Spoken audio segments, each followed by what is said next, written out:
Assalamualaikum warahmatullahi wabarakatuh dan juga salam sejahtera diucapkan kepada anda semua. Terima kasih kerana sudi lagi hadir ke dalam Radio 12 Malam pada kali ini. Kita akan teruskan dengan kisah yang seterusnya. So, stand by untuk bawa kuaci, bawa air atau semacamnya. Dan sebagai tanda sokongan dan support kepada channel ini, sekiranya ada iklan, tak payahlah skip. Di situ anda boleh ambil peluang untuk pergi ke tandas ataupun membasuh baju. Ya. Baik, kita tak nak mengobrol lebih panjang, jadi kita akan teruskan dengan kisah yang seterusnya. Kau nak tahu? Aku seram lah lalu dekat kawasan pejabat guru malam-malam. Naik bulu rumah aku ni tiba-tiba. Kalau aku, dalam banyak-banyak kawasan sekolah ini, aku paling takut dengan bilik air. Aku seram dengan tempat sedia baju. Suara-suara teman sekatil kedengaran sebaik sahaja Mia melangkah masuk ke dalam bilik. Aduh, inilah masalah budak-budak asrama perempuan zaman sekarang. Pantang bosan, buka cerita hantu. Hantu pokok lah, hantu jamban lah, hantu kicap lah, dan lain-lain hantu lagi. Mia ni jenis kurang percaya pada hantu. Mia pelik dengan perangai kawan-kawannya itu. Takut tetapi terus-terusan suka bercerita tentang hantu. Lebih banyak mereka bercerita, lebih seram mereka setiap hari. Lebih kuat pula bayangan hantu itu jadinya. Jangan diseru benda gaib ini. Nanti ada yang datang, diri sendiri pula yang lari lintang pukang. Mia, marilah join. Kami bercerita ni. Panggil Lia dengan bersungguh-sungguh. Aku tak minatlah cerita-cerita hantu ni. Tahyul semuanya. Mia memasukkan cuka terus ke dalam lauk cerita mereka pada malam itu. Adalah Mia, aku selalu dengar sini-sini bercerita pasal hantu dekat pejabat tu. Lia masih lagi teguh dengan kepercayaan karut-marutnya itu. Hei, korang tahu tak fiksyen tu apa? Macam dalam novel Harry Potter tu, fiksyen, ciptaan imajinasi manusia je lah. Ujar Mia sambil menggeling dengan agenda musyawarah mereka pada malam itu. Okey, korang cuba fikir logik. Hantu ni sebenarnya bayangan ketakutan yang sengaja direka oleh nenek moyang kita. Untuk apa? Untuk menakutkan budak-budak nakal zaman dulu lah. Sebab tu, hantu di Kuala Lumpur dengan hantu di London rupanya takkan pernah sama. Apa pasal hantu kat Malaysia ni semua ala-ala perempuan rambut gerbang? Rambut gerbang pakai baju kurung separuh koyak pula tu. Tapi hantu kat negara China pakai baju tradisional menutup aurat pula. Ini rekaan turun-temurun. Dan kenapa di negara kita tak ada pula werewolf dan vampire yang kacak macam dalam filem Twilight? Pandai pula hantu-hantu handsome ni pilih negara mana yang diorang nak tinggal ya. It's all about your mind. Asal korang takut, dia menjelma lah ikut rupa yang korang bayangkan. Kalau korang ni berani, dia takkan datang dekat pun. Mia berhujah malam itu dengan penuh keyakinan di dada. Ternganga semua mendengar ceramah percuma Mia pada malam itu. Lia, Mawar dan Su memandang Mia tanpa kedip. Anjakan paradigma baru agaknya. Apalah mereka ini, semua pelajar pintar, tetapi babak ini masih ditakut pemikiran lama. Jadi, kau memang tak takut hantu ke Mia? Bukan apalah. Aku ni lagi takut cikgu disiplin sekolah kita ni daripada takutkan hantu yang belum tentu berani muncul depan aku. Pecah perut masing-masing ketawa besar mendengar Mia berkata demikian. Berguling-guling mereka di atas katil sambil mengesan air mata. Aduh, kau ni Mia. Kita orang ni tengah serius bercerita kisah seram, dia buat lawak pula. Ujar Su yang terkekek-kekek ketawakan Mia. Dah lah, lewat malam ni. Jom tidur, cukup-cukuplah kisah malam ni. Kita sambung esok. Budak-budak ni kalau tidak diajak tidur sampai ke subuh pun mereka boleh bergosip. Maklumlah, malam Sabtu. Tetapi Mia tidak buat lawak malam itu. Sungguh, Mia lebih seram dengan Cikgu Liza berbanding semua makhluk lain dalam sekolah itu. Semua orang tahu dia dengan Cikgu Liza ada love-hate relationship. Pantang dekat, ada sahaja salahnya yang dicari. Kadang-kala, Mia rasa Cikgu Liza sengaja mahu mengenakannya. Entah kenapa Cikgu Liza sangat bencikannya. Dia pun tidak tahu. Pernah sekali, Cikgu Liza sekolahkan Mia kerana pakai jeans dan tidak berstoking di kawasan asrama sekolah. Pelajar lain tidak pula pernah diambil tindakan jika sekadar memakai jeans dan tidak berstoking. Tetapi Mia pantang langgar undang-undang sekolah sedikit pun, teruslah Cikgu Liza tangkap dan berleter panjang. Aduh, panas telinga. Mia melemparkan tubuhnya ke katil asrama. Fikirannya mengelamun teringatkan wajah Cikgu Liza yang garang itu. Kenapalah wajah cikgu itu bermain-main di fikirannya pada malam gini? Boleh mimpi ngeri malam ni, kata Mia. Bismillah, bismillah, bismillah. Mia membaca doa tidur dan tiga kul. Doa pendinding agar tidurnya dilindungi dari atas, bawah, kanan dan kiri. Selamat malam semua. Selamat malam, Mia. Cikgu Liza melihat jam di tangan. Jarum-jarum jam sudah menghampiri nombor 12 tegak di atas. Gelap malam semakin memekat. Matanya dialih kembali kepada skrin komputer di hadapannya. Kerja masih banyak. Ada laporan pelajar yang perlu disiapkan. Dan masih ada beberapa kertas kerja perlu dilengkapkan untuk dibentang di mesyuarat guru esok hari. Kerja dunia tidak akan pernah habis. Pejabat guru malam itu terasa sejuk dan suram. Guru yang terakhir sudah pun pulang pada jam 10 malam tadi. Siapa kata guru-guru Malaysia tidak efisien? Cikgu Liza memang gemar bekerja hingga lewat malam. Selaku guru disiplin dan warden asrama, dia mempunyai rumah khas di dalam kawasan sekolah itu. Apatah lagi, dia masih bujang. Hidupnya hanyalah untuk berkerjaya dan anak-anak bangsa negara. Cikgu Liza memusingkan lehernya ke kiri dan kanan. Lenguh. Tangannya dirapatkan dan ditolak ke atas kiri dan kanan. Dia melakukan sedikit senaman agar hilang penat dan mengantuk. Aduh, tiba-tiba kakinya terasa seperti digigit sesuatu. Sungguh pun hanya menjadi mangsa haiwan kecil. Denyutannya cukup nyata. Cepat-cepat Cikgu Liza mengangkat kakinya untuk membuang serangga yang mengganggunya tengah malam itu. Dia menggosok-gosok kaki lalu mengeluh kecil. Kerengga! Mana datang pula kerengga malam-malam buta ni di bilik guru pula tu? Pelik, tetapi dia malas mahu menyiasat lebih lanjut. Fokus mindanya masih pada kerja-kerja di atas meja yang berselerak itu. Semasa sedang merawat bengkak kecil di kaki, mata Cikgu Liza terpandang ke meja kerjanya. Ada beberapa ekor kerengga kecil yang sedang berarak berjalan bersama. Dia cuba mengira. 1, 2, 3, 4, 5. Tanpa berfikir panjang, Cikgu Liza melibas semua kerengga itu dengan sebatang pembaris yang panjang. Habis semua jatuh berterbangan. Tidak boleh jadi jika begini. Esok dia mahu masukkan agenda pest control dalam mesyuarat guru. Biar bilik guru ini bebas daripada haiwan perosak dan berbahaya. Mengganggu konsentrasi bekerja sahaja. Cikgu Liza mencari-cari tetikusnya untuk memulakan kerja kembali. Selama beberapa minit, jari telunjuknya mula menekan-nekan kepala tetikus yang dijumpai. 30 minit lagi untuk menyiapkan kerja hari ini. Dia memberikan tempoh masa bekerja untuk dirinya sendiri. Sedang matanya menekuni kerja-kerja yang ditaip. Penumpuannya sekali lagi diganggu oleh beberapa ekor kerengga yang sedang berjalan di atas bingkai skrin komputer ribanya. Makin lama, makin banyak kerengga naik dan berjalan di atas bingkai skrin komputer itu. Mana datang pula kerengga-kerengga ini? Kemudian, dari arah kanan dan kiri pula, datang beberapa baris kerengga lagi. Jumlahnya sudah tidak mampu dikira dengan jari dan akal terhad manusia. Apakah yang sedang berlaku? Pantas, Cikgu Liza menarik tangannya daripada papan kekunci komputer ribanya. Ada semut. Cikgu Liza menjegilkan matanya seperti tidak percaya. Semut-semut api keluar dari celah-celah huruf papan kekunci. Dia menjadi kaget, terkejut serta terkesima.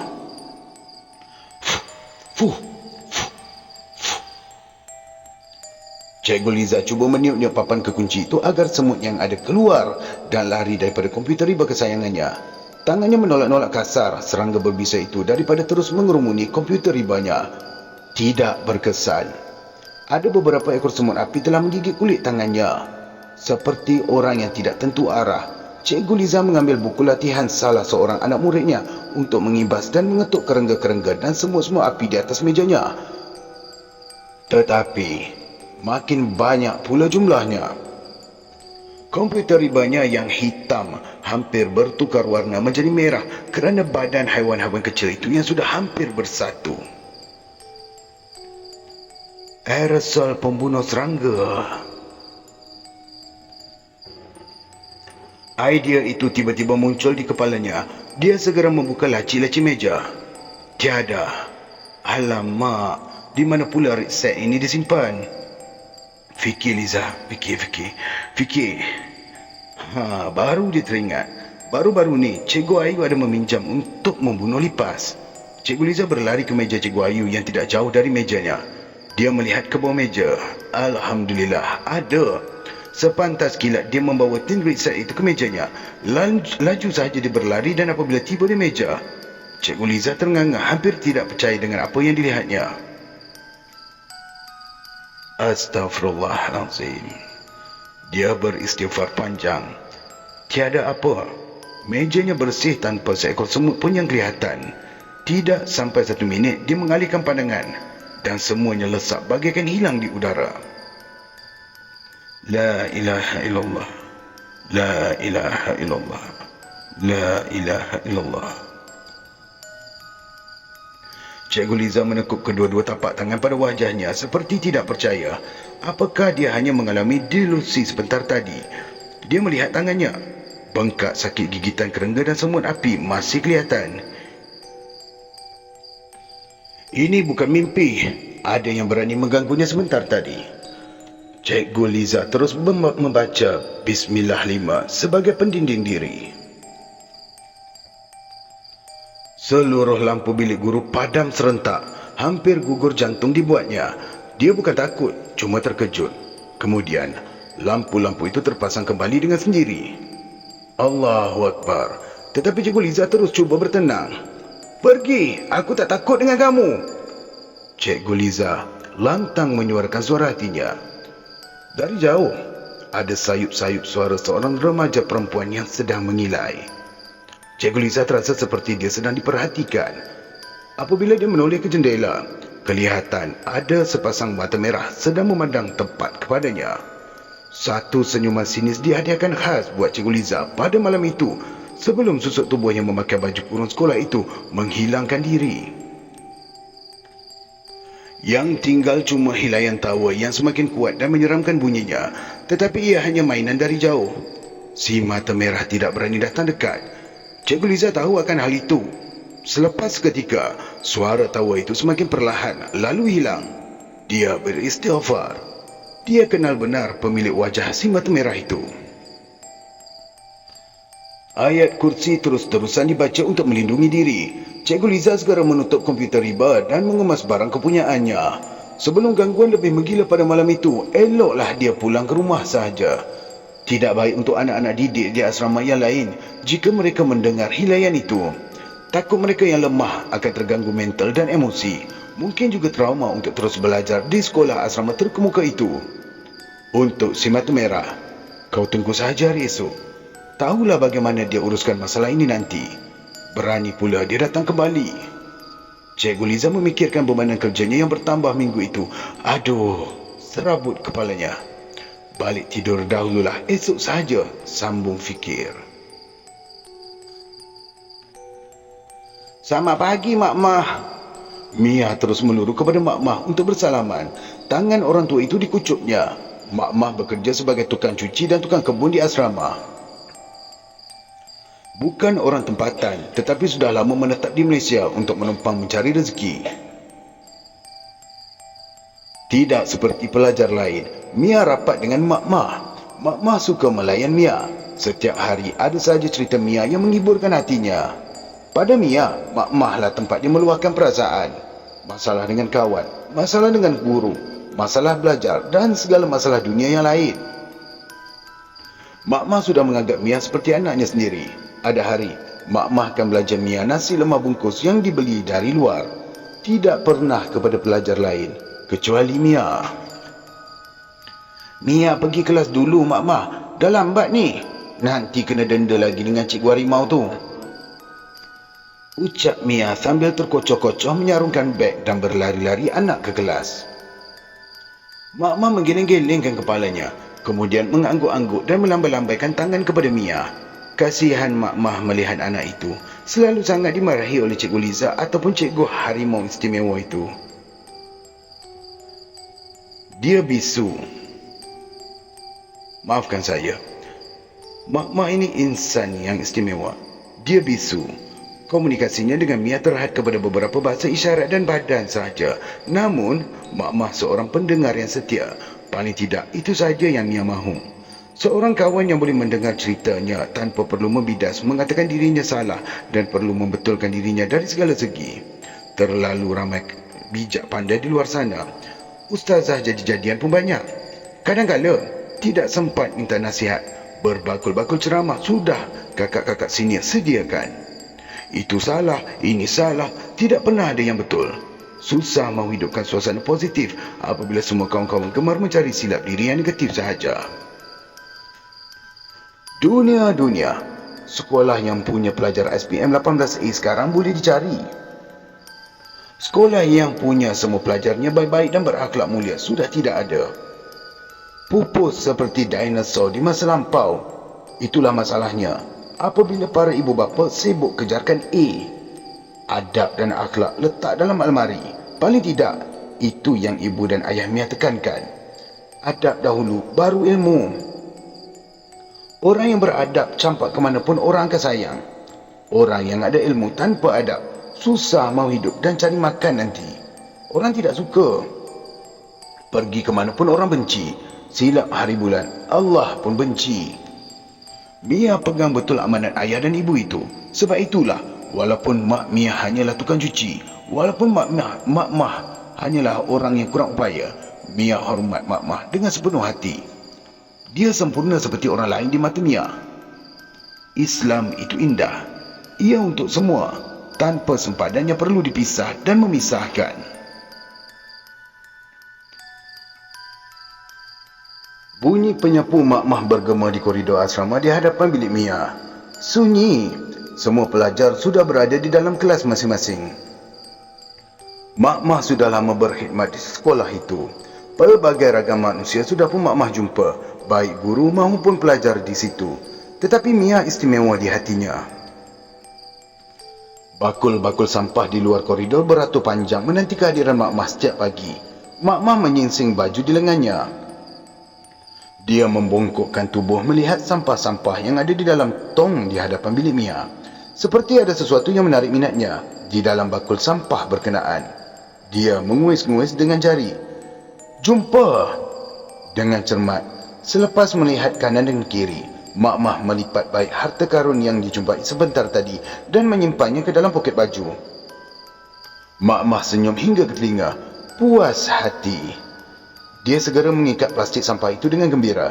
Diangkat plastik besar itu untuk dibuang ke tong sampah besar. Mak masih tersenyum ceria. Koleksinya bakal bertambah. Pelajar-pelajar di asrama ini kebanyakannya anak orang-orang berada. Sampah kepada mereka mungkin harta berharga kepada orang miskin seperti Mak. Hobi Mak mencari barang di dalam tong sampah ini ramai pelajar yang tahu. Mereka menganggap Mak ni pelik. Namun mereka tidak kisah. Selagi Mak tidak mengganggu sesiapa dan mendatangkan masalah, dia seperti tidak wujud kepada mereka. Mak meneruskan kerja menyapu koridor dan mengangkat sampah seperti biasa. Hatinya berbunga. Projek kecil yang sedang diusahakan akan berjalan lancar. Tidak sabar rasanya dia mahu kembali ke bilik setelah habis kerja nanti. Di perhimpunan pagi sekolah, Mia membetul-betulkan baju kurung dan tudungnya. Lengan baju dilipat, dilonggarkan segera. Cikgu Liza sedang melakukan rondaan. Merah menyala baju kurung Cikgu Liza pagi itu menambahkan debar di hati Mia. Apa pula lagi salahnya pagi ini yang mahu dicari? Harapnya tiadalah. Mia berdiri tegak seperti tiang bendera. Langkah Cikgu Liza semakin menghampiri. Nafasnya dikawal sebaik mungkin. Cikgu Liza berhenti di sisi Mia. Gadis itu dipandang rapi dari atas hingga ke bawah. Alamak, getus hati Mia. Mia menghela nafas panjang. Dia memusingkan tubuh menghadap guru disiplin yang selalu membebankan hidupnya. Ya puan, apa lagi? Mia menundukkan pandangannya sedikit mengeluh. Cikgu Liza mendekatkan wajahnya ke telinga Mia, separa berbisik. Dia berkata, "Kamu datang bulan ya?" Mata Mia terbuntang mendengar bisikan guru yang dibencinya itu. Mia terus menjenguk ke belakang tubuh melihat baju kurung putihnya. Aduh, bocor. Mia tersipu malu. Dia juga terasa amat bersalah kerana berprasangka terhadap Cikgu Liza di pagi yang damai itu. Cikgu Liza memberi isyarat supaya Mia keluar dari baris perhimpunan dan menguruskan masalah wanitanya itu. Mia menunduk-nundukkan kepala tanpa suara sebagai tanda ucapan terima kasih. 1-0. Mia terasa seperti terhutang budi kerana Cikgu Liza sudi membantunya daripada malu besar di kelas nanti. Allahu Akbar. Rupanya Cikgu Liza tidaklah seburuk yang disangka. Ada juga secalit baik hati di sebalik perangai bengis yang sentiasa ditunjukkan kepadanya selama ini. Mia segera mencapai tuala wanita yang disimpan di dalam beg dan bergegas ke bilik air pelajar yang berhampiran. Gopoh gapah dia berlari. Tubuhnya yang sedikit berisi membuatkan dia tercungap-cungap apabila sampai di bilik air. Mia berdoa di dalam hati, harapnya rakan-rakan yang lain tidak perasanlah kesan tumpuk darah di baju dan di kainnya. Nasib baik juga dia beratur di barisan akhir tadi. Air di sinki segera dibuka agar mengalir laju. Bahagian yang mempunyai kesan kotor pada bajunya ditarik dan dirapatkan ke sinki supaya mudah dicuci. Mia menggosok-gosok agar tumpuk darah itu hilang dan baju kembali bersih. Setelah berpuas hati, Mia beralih untuk mencuci kain pula. Ralit betul Mia membersihkan bajunya tanpa menyedari dirinya sedang diperhatikan oleh seseorang dari jauh. Siapa? Cikgu Liza lah semestinya. Ya, Mia sentiasa dalam pengawasan Cikgu Liza. Di mana jua dia berada, apatah lagi selepas kejadian malam semalam. Mia, oh Mia, siapakah kau sebenarnya? Atau lebih tepat, kenapa kau kembali? Cikgu Liza tersandar di kerusi empuknya di pejabat guru sekolah. Matanya memandang kipas di siling. Hari ini amat memenatkan. Fikirannya melayang mengenangkan kisah tengah malam tadi. Tangan kanan diangkat ke dahi dan memicit kepalanya yang sedang berserabut. Nasib baik dia selalu mengikut ayahnya bertolaki di masjid kampung setiap musim cuti sekolah bermula. Adalah sedikit sebanyak belajar tentang ilmu alam gaib ini daripada tidak tahu langsung. Tiba-tiba terdengar mejanya diketuk. Cikgu Liza tersentak daripada lamunan. Terkejut dia melihat Mak Mah ada di sebelah. Entah bila Mak Mah sampai, dia pun tidak perasan. Mak Mah senyum menyeringan menampakkan gigi-giginya yang tidak seberapa putih. Tangannya dihalakan ke atas meja guru dan sebelah tangan lagi memegang kain lap yang separuh basah.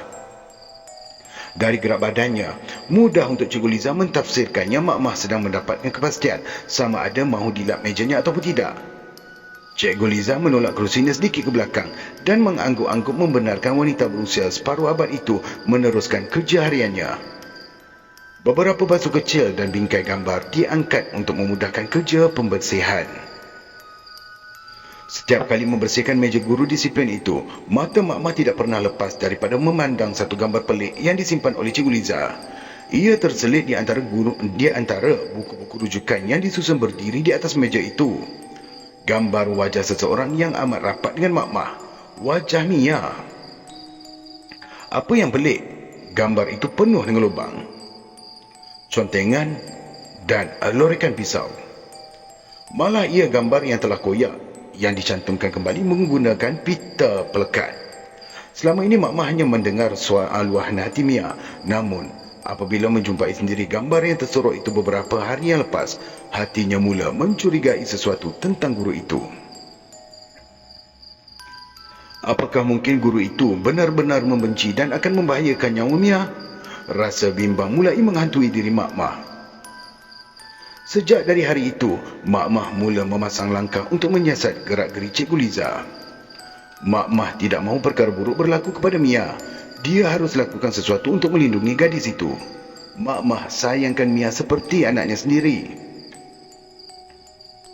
Sudah siap, Mak Mah? Bahu Mak Mah dipegang oleh Cikgu Liza. Tanpa menoleh, Mak Mah hanya mengangguk dan berlalu pergi. Tangannya digenggam erat. Suara hatinya yang marah disimpan rapi. Usahlah kau berani apa-apakan anak itu. Dia budak baik. Mak Mah akan menjaga dia sampai bila-bila. Itulah janji Mak Mah. Demi Mia. Assalamualaikum, Cikgu Liza. Lia sebagai ketua kelas menjalankan tanggungjawabnya menyambut guru masuk kelas. Pelajar di dalam kelas 4 amanah pun turut sama berdiri dan memberi salam menerima kedatangan guru terakhir untuk sesi pembelajaran hari itu. Lia selaku ketua kelas terus menuju ke hadapan mengambil buku-buku yang dibawa oleh Cikgu Liza. Berat. Kasihan pula Lia melihat gurunya mengendong buku-buku latihan mereka. Waalaikumsalam. Duduk. Jawab Cikgu Liza dengan serius sambil memandang keseluruhan kelas. Sesi pembelajaran kelas matematik berjalan seperti biasa. Rata-rata pelajar suka dengan cara Cikgu Liza mengajar. Menarik, interaktif dan tidak membosankan. Tegas, itu sudah pasti. Ia sudah sebati dan menjadi personaliti guru disiplin itu. Cikgu Liza marah bertempat orangnya. Tidak semua masa dia menghambur pelajar-pelajarnya. Sungguh pun dia garang. Cikgu Liza masih disayangi dan memegang takhta antara guru terpopular di sekolah itu saban tahun. Saya akan ambil kerja rumah yang saya beri semalam. Lia, tolong kutip semua kerja rumah. Kemudian hantar ke meja saya. Boleh? Pinta Cikgu Liza sambil memandang tepat kepada Lia sebelum keluar kelas. Boleh, Cikgu. Lia mengangguk laju sambil mengangkat tangan. Ketua, maafkan saya. Ketua pelajar yang bertanggungjawab itu pandai mengambil hati guru. Mia menyelak buku-buku di dalam begnya. Mana pula buku latihan yang perlu dihantar? Puas Mia menyelongkar begnya, namun tiada. Dia rasa dia sudah kemas dan simpan di dalam beg pada malam tadi ketika prep. Apakah buku itu tertinggal di dalam bilik? Aduh, silap langkahlah pula. Mahu Cikgu Liza mengaum nanti kalau dia tahu buku aku tak hantar sama, kata Mia dalam hati. Mia cepat-cepat menarik baju kurung Lia, penuh harapan agar Lia sudi bekerjasama. Lia, aku nak minta tolong ni. Apa, buku aku tertinggal dekat bilik lah. Kau jangan hantar dulu buku tu boleh tak? Aku pergi lagi kejap kat bilik asrama sekejap. Aku pergi ambil buku aku. Kau ni Mia, masa ni lah kau nak buat hal. Okey. Tapi kali ni je Kali ni je tahu. Ujar Lia, kesihan melihat sahabat biliknya itu. Terima kasih banyak anda ni apa Lia. Nanti aku belanja mi kari kegemaran kau tu ya. Aku janji. Mi kari lah. Cun, mantap. Sebaik saja kelas petang itu bersurai, Mia mengambil beg dan terus memecut balik ke bilik asramanya. Puas digeledah loker simpanan barang. Akhirnya buku yang satu itu dijumpai juga. Diselak-selak buku latihan itu. Alhamdulillah, semua kerja sudah siap dibuat. Mia kembali berlari ke kelas. Mujurlah Lia mengutarakan janji masih menunggunya. Jarak asrama dan bangunan sekolah agak jauh dan memakan sedikit masa untuk pergi dan balik. Mia melihat jam di tangannya. Sudah hampir waktu maghrib. Maaf Lia, aku lambat . Boleh ke kau hantar buku ni seorang diri kat pejabat guru? Boleh je. Kan kau nak ikut aku untuk jumpa Cikgu Liza sekali? Wih, tak nak aku. Simpang Malaikat 44 pun aku tak nak jumpa lah maghrib-maghrib ni.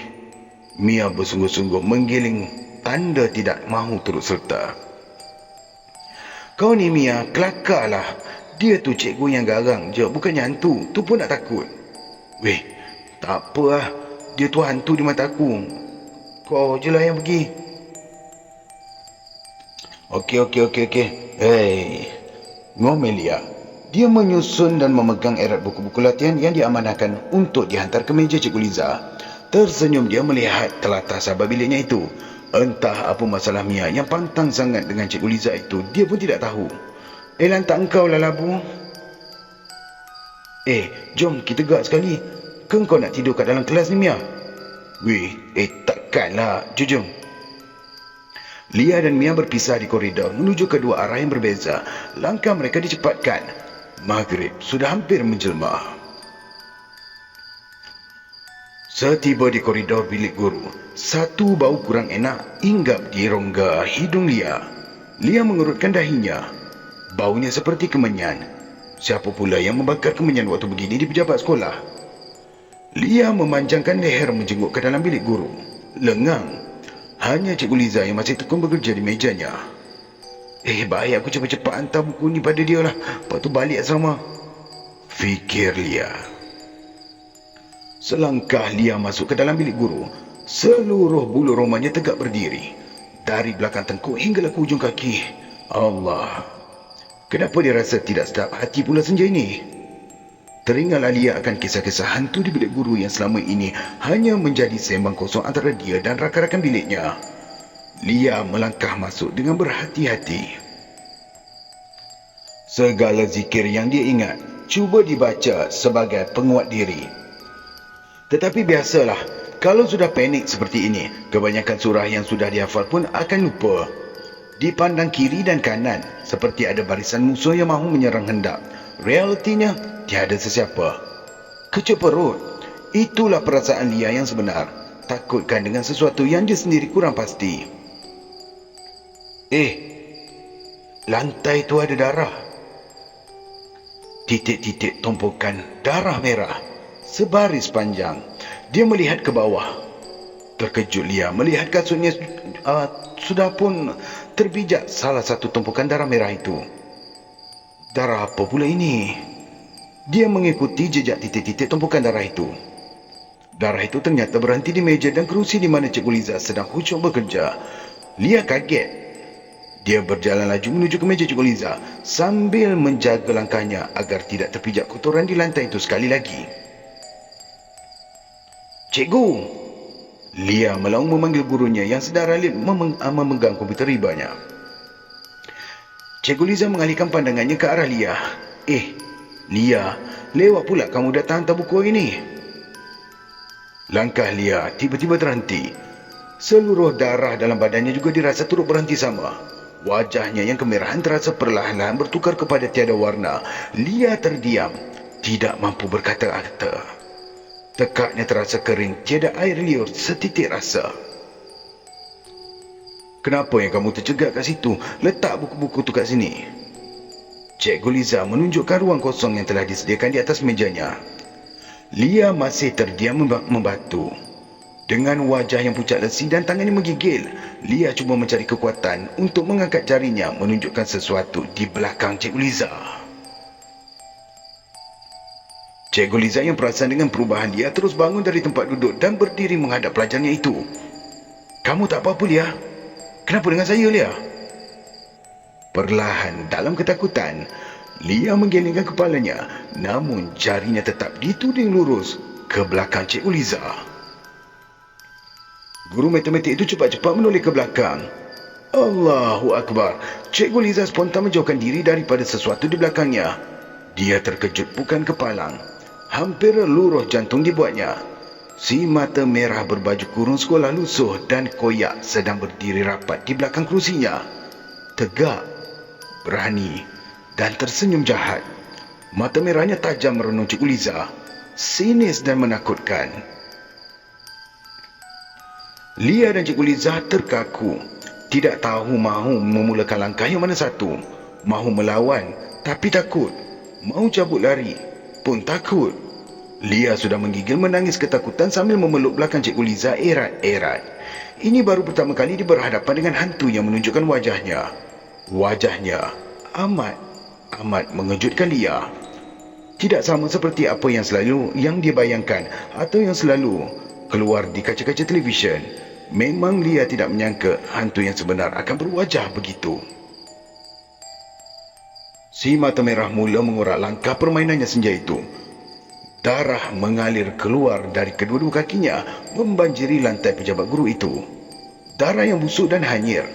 Bau darah seperti wanita yang baru datang bulan. Diikuti dengan lipan-lipan serta ulat-ulat yang keluar dari tangan si mata merah yang turun berenang di dalam kolam darah ciptaannya itu. Menggeliat-geliat ulat-ulat itu melawan arus darah yang mengalir. Geli, lebih menggelikan daripada rancangan Fear Factor yang biasa ditonton dalam kaca televisyen. Jumlahnya berganda. Bau yang tidak menyenangkan itu hampir saja membuatkan Lia mengeluarkan segala isi perut minum petangnya tadi. Buku-buku yang mau diserahkan kepada Cikgu Liza bertaburan di atas lantai. Kedua-dua tapak tangan Lia ditekukkan ke mulut untuk menahan muntah daripada keluar dan bau yang busuk itu. Tangisan Lia sama naik dengan hilai tawa si mata merah. Suasana ketika itu cukup tegang. Cikgu Liza terpaksa bertindak menggenggam tangan Lia erat untuk menenteramkannya. Lia, baca ayat kursi dengan saya. Cikgu Liza memberi arahan. Dia melepaskan tangan Lia setelah dilihatnya pelajar itu sudah dapat mengawal diri. Kemudian disuruhnya gadis itu berdiri di belakangnya. Bismillahirrahmanirrahim. Si mata merah mendengus marah. Matanya dijegilkan lebih besar. Nafasnya naik turun laju. Wajahnya membengis. Nyaring dan kuat. Si mata merah menjerit melepaskan geramnya. Dan kemudian dia hilang begitu saja. Tanpa kesan. Jantung Cikgu Liza berdegup laju seperti baru pulang lari yang merentas desa. Sudah lama dia tidak berhadapan dengan kejadian-kejadian mistik seperti ini. Rupanya, imannya tidaklah sekuat mana. Masih lemah takutkan makhluk yang Allah cipta untuk mengganggu manusia. Allahu Akbar. Apakah yang menjadi penyebab si mata merah itu mengganggu kembali? Lia. Cikgu Liza terlupa akan kehadiran Lia yang berada di belakang sebentar tadi. Dia menoleh kepada Lia. Rupanya, pelajar itu sudah terbaring pingsan di atas lantai. Mungkin adegan terakhir si mata merah tadi benar-benar menakutkan jiwa dan raga Lia. Kasihan Lia. Lia. Cikgu Liza menampar-nampar kecil di pipi gadis itu. Tiada respons langsung. Namun, nafasnya masih ada. Lemah. Ini tak boleh jadi ni. Cikgu Liza segera mencapai telefon bimbit di atas meja, lalu mendial nombor rakan kerjanya. Ustaz, boleh turun segera tak? Kita ada situasi di bilik guru ni. Cepat ya Ustaz. Telefon dimatikan. Cikgu Liza mengheret Lia perlahan-lahan ke sofa panjang di tepi dinding bilik guru, sedikit jauh dari lokasi berdarah tadi. Beratnya boleh tahan. Kemudian, dia mengangkat Lia agar dapat berbaring dengan selesa di atas sofa itu. Dia membacakan Al-Fatihah 3 kali di telinga pelajar kelasnya itu dan disapukan sedikit air. Kasihan dia melihat Lia yang putih pucat seperti itu. Malang gadis itu turut terjebak sama dengan masalah ini. Besar harapan Cikgu Liza agar semua masalah ini dapat diselesaikan secepat mungkin. Si mata merah itu juga. Dia tidak sepatutnya kembali.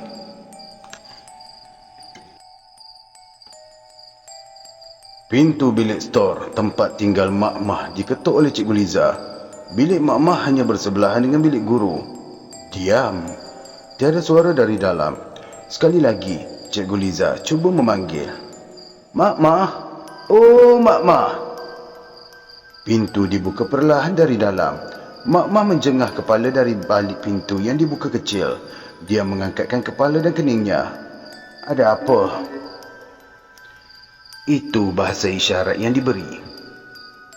Maaf Mak Mah, saya tahu masa kerja Mak Mah dah habis, tapi saya nak minta tolong Mak Mah bersihkan sikit bilik guru. Ada kemalangan berlaku tadi. Cikgu Liza cuba berlapik. Tidak mungkin Mak Mah akan percaya jika diceritakan hal sebenarnya. Tumpahan darah di lantai bilik guru perlu dibersihkan segera. Dia tidak boleh membiarkan pejabat para guru itu bergenang darah seperti itu hingga esok. Pasti gamat jadinya jika guru-guru lain dapat tahu. Mak Mah mengeluh. Dia memberi Cikgu Liza satu pandangan kosong. Mungkin Mak Mah malas mahu melakukan kerja overtime pada hari itu.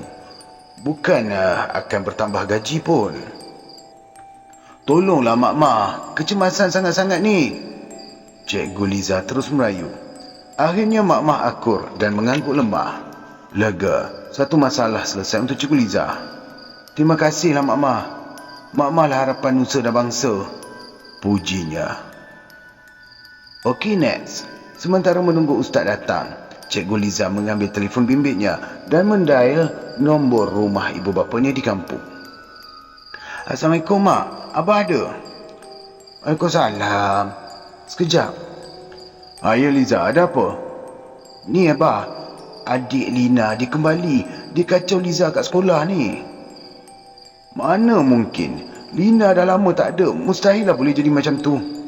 Betul, sungguh. Dah 10 tahun dia pergi. Usah ungkitlah perkara tu balik. Cukup-cukuplah kamu salahkan diri kamu. Adik tu pergi kerana ajal ilahi. Ya, awal-awal kematian tu, kamu masih ternampak-nampak kelibat Lina di sana sini. Tapi itu kan khayalan kamu je. Kita dah pernah berubat dengan ustaz. Kita dah jumpa pakar psikiatri. Ternyata adik kembar kamu Lina tu dah lama meninggalkan kita semua. Cikgu Liza terdiam membisu. Atau kamu ni nak Abah bawa kamu ke hospital dan kembali makan ubat secara rutin macam dulu-dulu? Cikgu Liza terfikir, kalau dia sakit atau berkhayal, tidak mungkinlah si Lia pun akan nampak apa yang dia nampak tadi. Tapi kan Abah, ada gangguan di sekolah sehari dua ni. Wajah dia sama dengan wajah adik. Liza tak tipu. Ada pelajar Liza pun nampak lembaga yang sama tu juga. Pelajar tu masih pengsan di pejabat guru sekarang. Kalau macam tu, Abah pasti tu bukan adik. Ni mesti gangguan baru yang lain. Kamu pun dah lama sembuh, Liza. Abah percaya kamu bukan sengaja nak buat cerita macam ni. Mungkin benar apa yang Abah kata. Kalau bukan adik kembarku dari sejarah yang lama, siapa pula yang sedang cuba mengganggu ketenteraman hidupku?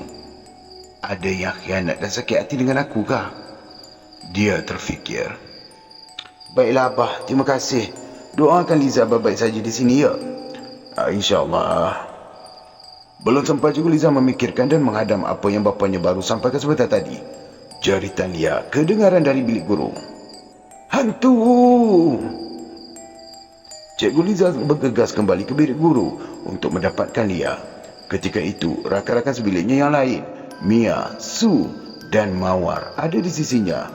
Mereka datang mencari Lia kerana khawatir dengan keselamatan dirinya. Lia tidak kembali ke bilik untuk tempoh masa yang lama sejak menghantar buku petang tadi. Lia yang baru terjaga dari pingsan menggigil ketakutan apabila melihat Mia di hadapannya. Kau jangan dekat dengan aku lah, engkau tu hantu. Mia, Mawar dan Su juga terkejut melihat rakannya menjerit histeria begitu. Mereka memandang kanan dan kiri. Tiada sesiapa di bilik guru itu, apatah lagi hantu. Pergi! Lia semakin garang membaling barang-barang di sekelilingnya ke arah Mia. Mia terkedu. Apa salah dirinya? Lia ini sudah kenapa? Sakit ke? Cikgu Liza yang baru sampai terus memeluk Lia erat. Lia, sabarlah Lia. Bawa bertenang. Ini kan Mia di depan kamu. Nafas Lia laju naik dan turun, tercungap-cungap. Air mata berjurai jatuh ke bumi. Fikirannya berkecamuk. Tidak percaya dengan apa yang baru dia lalui sebentar tadi. Perasaan takut menyelubungi diri. Ada hantu berseragam sekolah, bermata merah saga di hadapannya bersama dengan Cikgu Liza di dalam bilik guru pada waktu senja tadi. Ada darah dan ulat di merata tempat. Paling dia tidak percaya. Wajah hantu itu tidak tumpah sama seperti wajah rakan baiknya, iaitu Mia. Cuma matanya merah berdarah dan lebih menakutkan daripada biasa. Itu yang membuatkan Lia terkejut dan menjadi takut apabila melihat kelibat Mia sebaik saja terjaga dari pingsan tadi. Disangkakan si mata merah yang menyerang dirinya dan juga Cikgu Liza tadi. Kamu rehatlah Lia. Hari ini kamu boleh tidur di rumah saya. Sudahlah, jangan takut. Nanti saya bawa ustaz ke sana. Sudah ada Mawar, kamu boleh iringi Lia ke sana tak? Mia, tunggu sini. Saya nak bercakap sebentar dengan kamu. Su dan Mawar mengangguk mendengar arahan Cikgu Liza. Mia pula hanya mampu menelan air liur. Apa pula yang sudah dia buat kali ini? Mak Mah yang baru sampai ke bilik guru bersama sebatang mop dan penyapu hanya memerhati dari jauh. Cikgu Liza bersama dengan Mia sedang duduk di ruang sofa bilik guru seperti serius membincangkan sesuatu.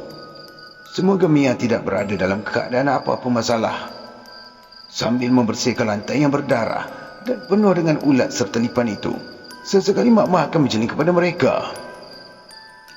Kedudukan mereka agak jauh, jadi dia tidak dapat mendengar butir perbincangan yang sedang berlaku. Apa yang dia dapat tafsirkan, mereka berdua sedang bertikam lidah. "Kamu ni ada masalah dengan saya, Mia?" Tanya Cikgu Liza. Tak ada apa-apa pun," Mia menjawab pendek, walaupun dalam hati dia mahu menjawab lain. "Cakap betul-betul. Saya tak kisah kalau kamu benci dan ada isu dengan saya. Tapi jangan sampai mengganggu rakan-rakan kamu yang lain." "Apa yang cikgu cuba cakap ni? Saya tak faham lah." "Saya tahu saya agak garang dengan kamu. Kamu ada dendam dengan saya ke?" Mia terdiam. Cikgu Liza tahu ke aku tak sukakan dia selama ni? "Kenapa diam? Cikgu memang ada masalah dengan saya ke? Saya fikir cikgu memang tak pernah suka kat saya." Giliran Cikgu Liza pula terdiam. "Bukan dia tidak suka, tetapi..." "Ya, kadang-kadang memang saya rasa cikgu tak adil. Semua yang saya buat asyik salah di mata cikgu. Saya minta maaf lah kalau saya bukan anak murid yang baik." Sedih, nada suara Mia bertukar menjadi sebab. "Ada kamu sengaja nak mendajalkan saya bau-bau ni?" Apa pula yang Cikgu Liza mepek ni? Mendajal apa pula ni? Aku nak dekat dengan dia pun tak berani, apatah lagi nak kenakan dia," kata Mia dalam hati. "Kamu ni belajar ilmu hitam daripada mana?" "Hui, biar betul cikgu. Paling kuat pun saya hanya belajar ilmu dari papan hitam dalam kelas je, cikgu."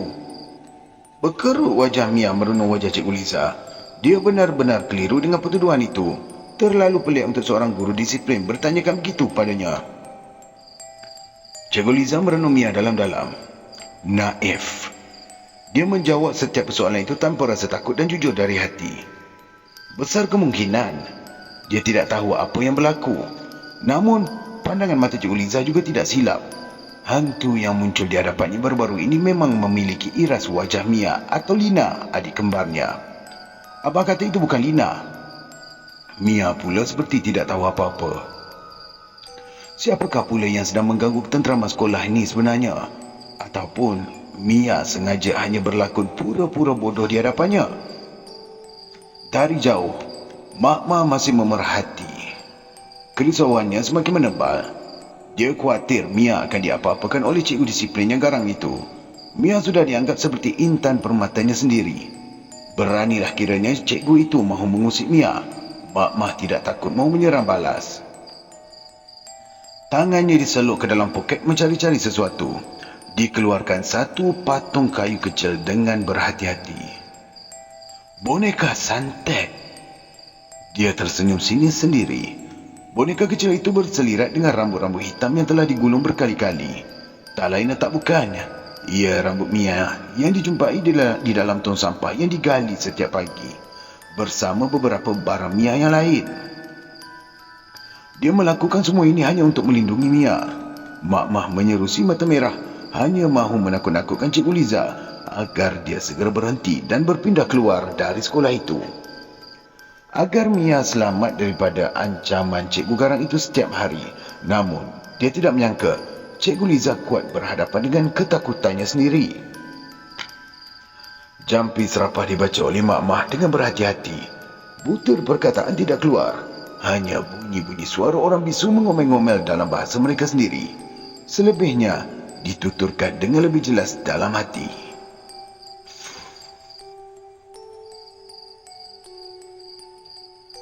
Mak Mah meniup patung itu agar hidup.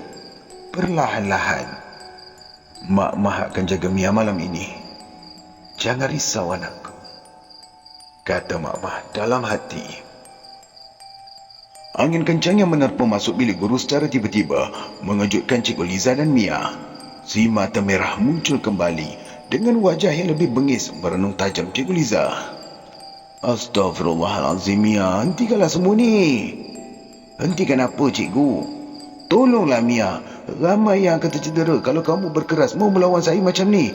Ramai yang akan ketakutan. Lah, saya tak faham. Mana boleh saya hentikan angin? Bukan angin, tapi tu. Cikgu Liza menuding jari pada sesuatu di belakang bahu kiri Mia. Serentak itu, Mia terus menoleh untuk melihat. Mia menjerit kuat kerana terkejut melihat susuk tubuh yang berada rapat di belakangnya. Lebih menakutkan, wajah itu sama seperti wajahnya sendiri. Inikah hantu yang dikatakan Lia tadi? Kenapa ia berwajah sama dengan dirinya? Cikgu, tolong saya, cikgu. Saya takut. Entah bila dan bagaimana, Mia sudah berada di sebelah Cikgu Liza. Memeluk cikgu yang garang itu erat dalam ketakutan. Matanya ditutup rapat. Tidak sanggup melihat wajahnya sendiri menjadi hantu.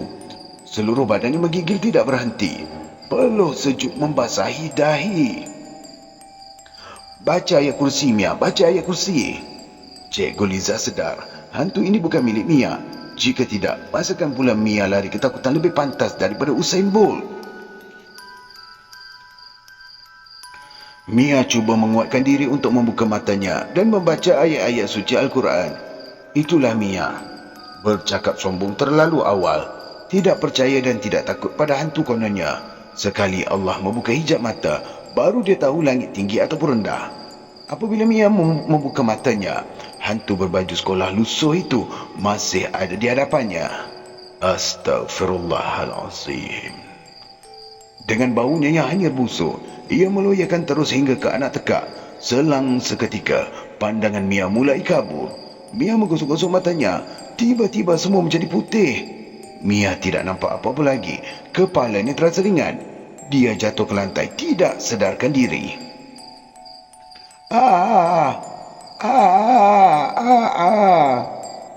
Mak-mak datang mendapatkan Mia dari jauh. Penyapu dan penyodok dicampak jauh-jauh. Mia yang disayangi cedera akibat perbuatannya sendiri. Terus mak-mak duduk memapah Mia di atas pangkuan ribanya. Boneka santai yang dipujanya juga telah terlepas dari genggaman, jatuh ke lantai. Si mata merah hilang dari udara serentak dengan boneka itu menghempas lantai. Mak-mak menangis sambil memeluk Mia, menyesal tidak sudah. Dia takut sesuatu yang buruk akan berlaku kepada Mia. Bangunlah Mia, bangun. Cikgu Liza terperanjat dengan apa yang sedang berlaku di hadapannya. Boneka itukah yang menjadi segala punca tragedi puaka yang mengunjungi mereka minggu itu? Mak-mahkah dalangnya? Seorang bisu yang kurang upaya. Memang Cikgu Liza langsung tidak menyangka. Biliknya pula hanya di sebelah bilik guru. Patutlah senang mak-mak menjalankan kerjanya selama ni. Astaghfirullahalazim. Cikgu Liza segera menelefon ambulans. Hari ini sudah terlalu kacau dan rumit untuknya. Mak-mak masih menangis tidak berhenti. Mungkin dia menyesal melihat Mia terkulai layu tidak sedarkan diri. Entah dia pingsan terkejut atau telah sambung dirasuk. Tiada siapa yang tahu. Senja itu, fokus utama hanyalah pada Mia. Cikgu Liza juga tidak mahu kehilangan Mia yang mirip dengan adik kembarnya buat kali kedua. Cerita gaduh ditolak tepi. Dalam diam, Cikgu Liza amat menyayangi Mia. Sejak pertama kali lagi dia berjumpa dengan pelajar itu, dek kerana wajah yang amat dirindui suatu masa dahulu. Bertahanlah Mia, bertahanlah. Keesokan pagi, mak-mak sudah tiada di pekarangan sekolah lagi. Dia hilang membawa diri dengan kekesalan dalam hati. Hilang bersama si mata merah itu sekali. Biliknya ditinggalkan begitu sahaja. Di dinding ruang kecil tempat tinggalnya penuh bertampal gambar Mia dan barang-barang milik Mia. Sungguh, mak-mak obses dengan Mia. Mungkin itu saja kawan yang dia ada di sekolah itu. Orang lain tidak pernah peduli akan kewujudannya di sekolah itu. Dari klip rambut, kertas tulisan, botol air, bekas polisterin, tuala wanita kotor dan macam-macam lagi barang buangan Mia. Persahabatan mak-mak dan Mia sudah melampaui garis sempadan yang sepatutnya. Mak-mak sudah menjadi terlalu taksub mahu melindungi Mia. Cikgu Liza pula dengan berat hati mengulurkan gambar lama yang disimpannya, penuh dengan pita pelekat kepada Mia di hospital. Ini gambar adik kembar saya, Lina, katanya dengan mata yang berkaca. Terlalu banyak kejutan yang berlaku pada diri Mia sehari dua ini. Sejujurnya, dia masih tidak tahu bagaimana untuk menyesuaikan diri dengan semua yang berlaku kepada kawan-kawannya, mak-mak dan juga Cikgu Liza. Yang disangka kawan menjadi lawan, yang disangka lawan pula kawan dalam selimut rupanya. Maaflah jika saya terlalu kasar dengan kamu selama ni. Selama saya menganggap kamu seperti adik saya sendiri, saya menjadi overprotective apabila dekat dengan kamu. Bukan marah, tapi menjaga kamu lebih daripada pelajar yang lain. Saya cuma menutup dosa lampau. Lina meninggal dunia akibat kemalangan jalan raya ketika pulang dari sekolah. Silap saya tak saling menjaga ketika dia sedang melintas jalan hari itu. Sejak itu, saya sering menyalahkan diri sendiri atas kematian Lina. Mia mendengar kata-kata Cikgu Liza dengan penuh teliti. Diam sahaja. Dia tidak tahu apa yang perlu dibalas. Ini satu-satunya gambar Lina yang saya ada. Saya pernah mengalami tekanan jiwa suatu masa dahulu. Semua gambar Lina saya koyak, saya rosakkan dan juga bakar. Allahu Akbar. Kalau difikir balik, memang saya menyesal.